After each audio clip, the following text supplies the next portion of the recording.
बिहार विधानसभा चुनाव 2025 से पहले राजनीतिक हलचल तेज हो गई है। दिल्ली की राउज एवेन्यू कोर्ट ने सोमवार को आईआरसीटीसी घोटाला मामले में आरोप तय कर दिए। इस मामले में आरोपियों में पूर्व रेल मंत्री लालू प्रसाद यादव, उनकी पत्नी राबड़ी देवी और उनके बेटे आरजेडी नेता तेजस्वी यादव, साथ ही अन्य अधिकारियों और कंपनियों के नाम शामिल है। कोर्ट के इस फैसले के बाद आरजेडी और विपक्षी दलों के बीच राजनीतिक बयानबाजी तेज हो गई है। इस फैसले पर प्रतिक्रिया देते हुए तेजस्वी यादव ने कहा कि न्यायालय का सम्मान करते हुए आरजेडी हमेशा संघर्ष करती रही है और आगे भी करेगी। उन्होंने कहा, तूफानों से लड़ने में मजा ही कुछ और है। हमने हमेशा संघर्ष के पथ को चुना है और अच्छे मुसाफिर भी बनेंगे और मंजिल पर भी पहुंचेंगे। तेजस्वी ने आगे कहा कि बिहार की जनता समझदार है और वे जानती है कि सच्चाई क्या है। उन्होंने ये भी स्पष्ट किया कि जब तक बीजेपी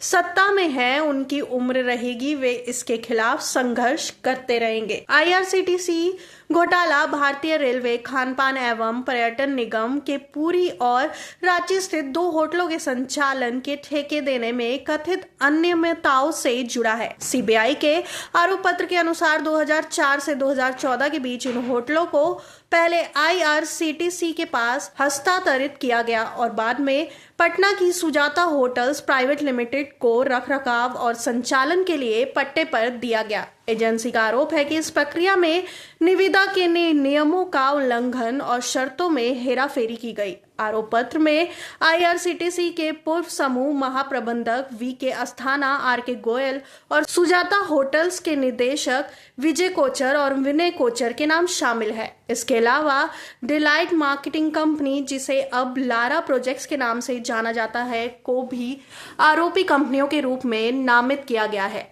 आईआरसीटीसी घोटाला मामले में आरोप तय होने से चुनावी माहौल और गर्म हो गया है। बीजेपी और केंद्र सरकार इस मामले को भ्रष्टाचार के खिलाफ कार्रवाई के रूप में पेश कर रही है। वहीं आरजेडी ने इसे राजनीतिक प्रतिशोध और एजेंसी के दुरुपयोग के रूप में देख रही है। आरजेडी के प्रवक्ता शक्ति सिंह यादव ने पहले कहा था कि इस मामले का उद्देश्य लालू परिवार को चुनाव से पहले अस्थिर करना है। राजनीतिक विशेषज्ञों के अनुसार ये मामला सिर्फ कानूनी प्रक्रिया तक सीमित नहीं रहेगा, बल्कि बिहार के वोटर सेंटिमेंट को भी प्रभावित कर सकता है। आईआरसीटीसी घोटाला 2004 से 2014 के दौरान रेल मंत्री लालू प्रसाद यादव के कार्यकाल में हुए टेंडर आवंटन से संबंधित है। आरोप है कि इस दौरान निजी कंपनियों को अनुसूचित लाभ पहुंचाया गया, जिससे रेलवे को होने वाला लाभ प्रभावित हुआ। तेजस्वी यादव ने स्पष्ट किया कि आरजेडी हमेशा से संघर्ष करती आई है और भविष्य में भी करेगी। उन्होंने कहा,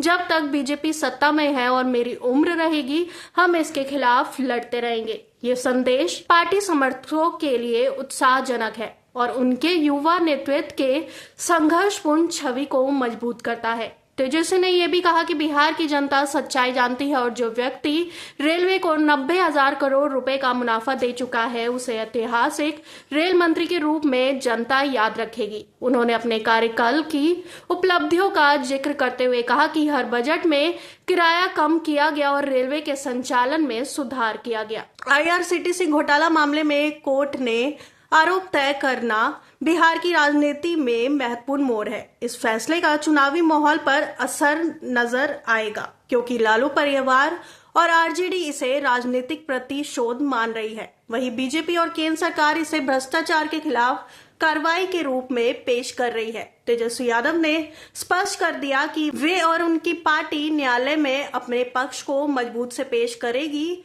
और राजनीतिक संघर्ष जारी रखेगी। इस तरह ये मामला बिहार विधानसभा चुनाव में सियासी और कानूनी दोनों ही दृष्टियों से अहम साबित हो सकता है।